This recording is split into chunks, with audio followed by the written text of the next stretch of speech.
Hey everyone, मेरा नाम मोहम्मद नदीम है और आप देख रहे हैं मेरा YouTube channel Know Your Car with Mohammad Nadeem. So guys, thank you so much आपने मेरे चैनल पे विजिट किया। एक रिक्वेस्ट है, अगर आप चैनल पे नए हैं तो प्लीज पूरा चैनल विजिट करिए। इसमें आपको काफी सारे इन्फॉर्मेटिव वीडियोस मिलेगी जो डे टू डे बेसिस में आपको आपके व्हीकल के फीचर्स एकदम सिंपल वे में समझने में और उनको यूज करने में हेल्प करेंगे। ये सब फीचर्स देखने के बाद, वीडियोस देखने के बाद, अगर आपको वीडियोस यूजफुल लग रहा है, काम आ रहा है, तो एक प्लीज छोटा सा रिक्वेस्ट है, मेरे चैनल को सब्सक्राइब करिए और वीडियोस को लाइक करिए। तो चलिए, आज का जैसे आपने कैप्शन देखा, आज हम लोग बात करने वाले हैं न्यू इनोवा हाई क्रॉस में जो ड्राइविंग सीट है, इसका मेमोरी फंक्शन काम कैसे करता है, इसमें दो मेमोरी आती है, दोनों का आप सेट कैसे कर सकते हैं, ये सारी चीजों की हम लोग बात करते हैं। इसके अलावा जो सीट को, ड्राइविंग सीट को हम लोग 8 वे पावर एडजस्टेबल बोलते हैं, तो वो 8 वेज में कौन सी 8 सेटिंग है वो भी हम लोग देख लेते हैं। तो चलिए वीडियो को स्टार्ट करते हैं और पहले मैं सीट की 8 सेटिंग आपको बता देता हूँ।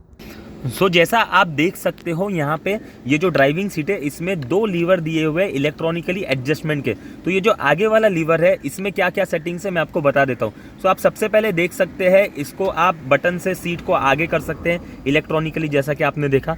सेम वेज आप इसको पीछे भी कर सकते हैं, जैसा अगेन आप वीडियो में देख रहे हैं। तो ये 2 सेटिंग हो गया, 8 वेज में से 2 सेटिंग मैंने आपको बता दिया, एक आगे करने का और दूसरा पीछे करने का। सिमिलरली इसमें आपको सीट का हाइट एडजस्टमेंट भी मिलता है और थाई सपोर्ट भी मिलता है। तो अगर इसी लीवर को आप पीछे से उठाओगे, जैसा मैं अभी उठा रहा हूँ पीछे से, जैसा कि आप देख सकते हो, तो ये केस में आपको हाइट मिल जाएगी। सिमिलरली जब आप पीछे की तरफ नीचे प्रेस करोगे, जैसा अभी मैं कर रहा हूँ, तो आप देख सकते हैं हाइट जो है सीट की वो नीचे हो रही है।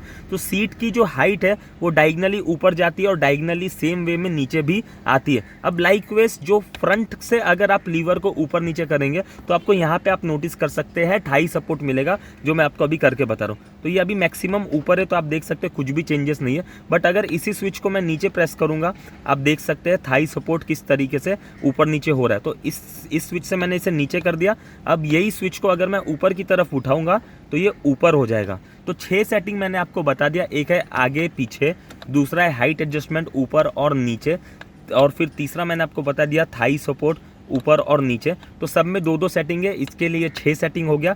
अब ये जो रिक्लाइनर है, ये वाला पोर्शन जो आप देख सकते हैं, ये जो स्विच है, इसको अगर आप आगे करेंगे तो रिक्लाइनर आगे आ जाता है, इसी को आप पीछे करोगे तो रिक्लाइनर पीछे हो जाता है। तो 2 सेटिंग इसमें और 6 सेटिंग इसमें, जिसकी वजह से इसको 8 वे पावर एडजस्टमेंट सीट बोलते हैं। अब चलिए मेमोरी कैसा सेव करना है वो भी हम लोग समझ लेते हैं। अब सीट का मेमोरी सेव करने के लिए सबसे पहले सीट को मैं अपने हिसाब से एडजस्ट करूंगा। तो सीट को अभी मैं ऊपर कर लेता हूँ क्योंकि काफ़ी नीचे हो गई थी आपको सेटिंग बताने के लिए। अब सीट को मैं आगे कर लेता हूँ अपने हिसाब से।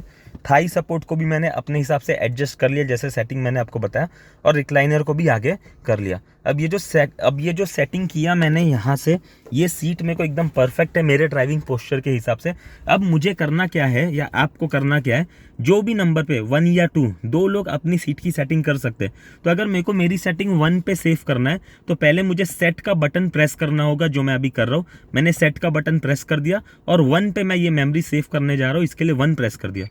तो जैसे ही मैंने 1 प्रेस कर दिया, एक्चुअली 1 प्रेस किया तो ये पहले वाले मेमोरी में चले गया था, क्योंकि सेट दबा के इमीडिएटली बटन दबाना होता है।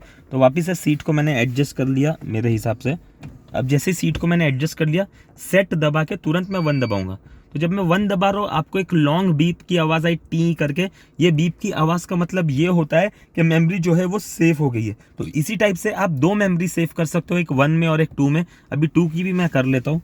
तो मैंने सीट को कुछ अलग पोजीशन में सेट किया हूँ 2 की मेमोरी में। अब ये मेमोरी में सीट को सेव करने के बाद सेट दबा के तुरंत जब मैं 2 दबाऊंगा, तब आप देख सकते हो कि 2 पे भी लॉन्ग प्रेस आया, यानी कि दोनों बटन पे अलग अलग ड्राइविंग मेमोरी सेव हो गया है। अब इसका फायदा ये है कि अगर मल्टीपल ड्राइवर गाड़ी ड्राइव करते हैं तो जो एक ड्राइवर है वो अपनी मेमोरी 1 पे सेव कर सकता है, दूसरा ड्राइवर अपनी मेमोरी 2 पे सेव कर सकता है। और जब आप गाड़ी में आओगे तो आपको सीट को एडजस्ट करने का जरूरत नहीं है, आपने ऑलरेडी मेमोरी को सेव किया। बस 1 या 2 जिसमें भी आपकी मेमोरी सेव है उसमें आप सीट को एडजस्ट कर सकते हैं। सो होप ये वीडियो एकदम क्लियर है। इसमें कुछ भी अगर आपको डाउट है आप प्लीज कमेंट करिए, डेफिनेटली उसका भी आंसर मैं आपको कर दूंगा। Thank you so much.